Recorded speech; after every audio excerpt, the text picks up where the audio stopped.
founder of a group called Upsher Paranormal. We're from Northeast Texas, the Longview, Gilmer, Tyler area. We were founded as a group of us about 5 years ago, and what it is really the common thing that you hear about people who have a common interest that want to take it seriously. Take it seriously and really go look for what the truth is. You hear ghost stories of here and there your whole life. Well, me goes a little bit deeper than that. I've seen and talked and experienced things since I was a young child, so I've always taken it seriously. So the founding of the group only just made sense. It made sense to take a more professional kind of route with it, other than just normal people going out chasing in dark houses or cemeteries. More credibility. And it just, we're doing what every other group does. Go to any investigations, any place that we can get, catch any evidence that we can, catalog it, try to do our share in the paranormal community, to show proof of an existence of life. What kind of approach do you take to investigate? We go into any place, no matter what the stories are. We generally like to not hear the stories. I don't. I like to know that something's going on. Obviously, you wouldn't be there if there weren't some sort of story, so to speak. We always go into a place with utmost respect. The spirits and a homeowner, whether it be that location or some other, like you're entering somebody's home. You be respectful. You talk to them as if they are real, obviously, and we do not provoke. We do not do any of the nasty stuff. We're pretty common. We depend a lot on audio because it's a lot what we catch.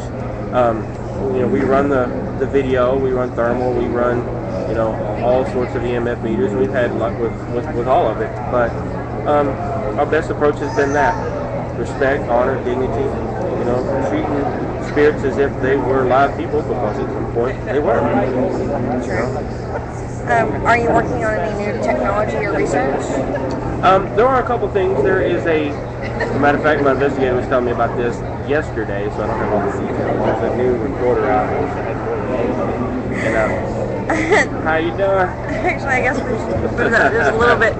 Sorry, that was Don Dennis, who is organizing the event. Had to stick his fingers into the camera because he has to be part of everything. That's right. Tons of fun. Cool guy. We're dealing with a lot of the newer, fancier equipment, if you will.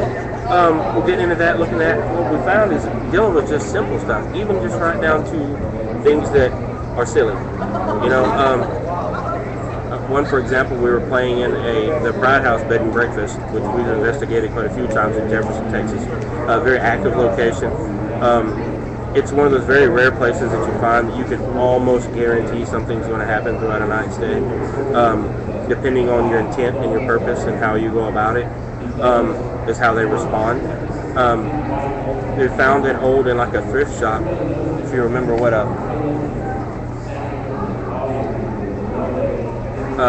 was the name of that thing? This little box. I'm trying to remember, is that See and Speak?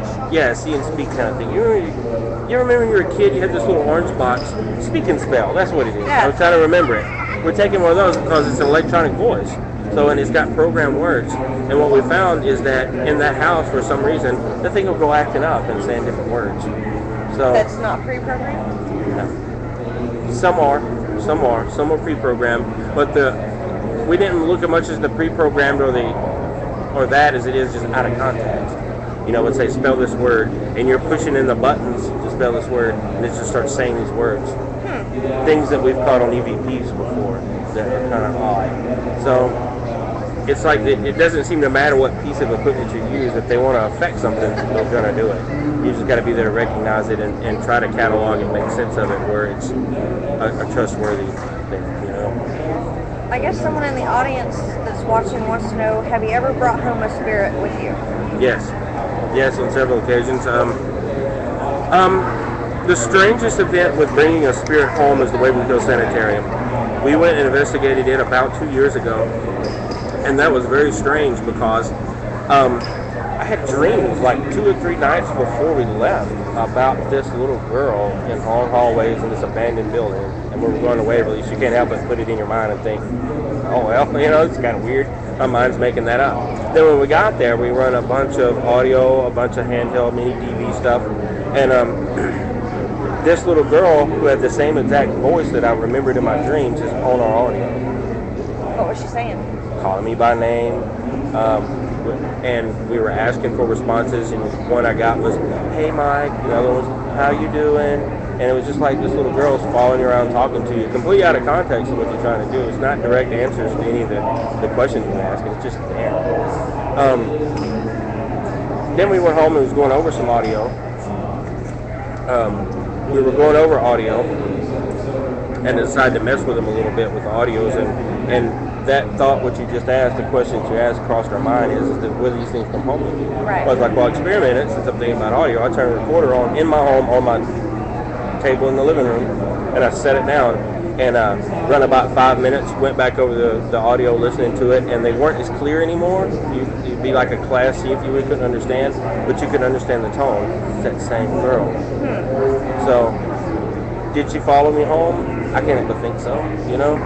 You had dreams about it before you get there. You hear the same thing on audio when you're there, and then you go home and you just throw a recorder on your table and it's there again. So, yeah, they'll do that. Sure. It's not anything harmful, nothing to be scared of or worried about, because nothing's ever happened in our house that would cause me to be concerned, you know? I'm trying to think of another situation where that's happened.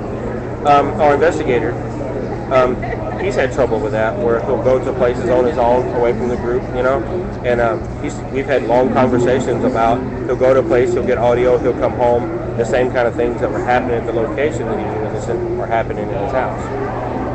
But that's our fault, you know, because we go there and we say, hey, please come close, come to us, talk to us. You know, we invite them to come with us wherever we go. We just sometimes don't think about, hey, stay here when you leave, you know. So they're just people, you know. You invite a person to follow you around, it's only fair that they do that, you know. What do you guys have coming up next for your team? Well, like I said, Waverly Hills, the reason that was on the mind is we'll be back at Waverly the first week of April. We're doing an all-night investigation of it, and we look forward to it. I guess I want to know if you know the little girl's name. Mary. Mary is the name? Okay. So when are you guys going to do Waverly? First week of April. Excellent. I have not had the opportunity, but I'd love to.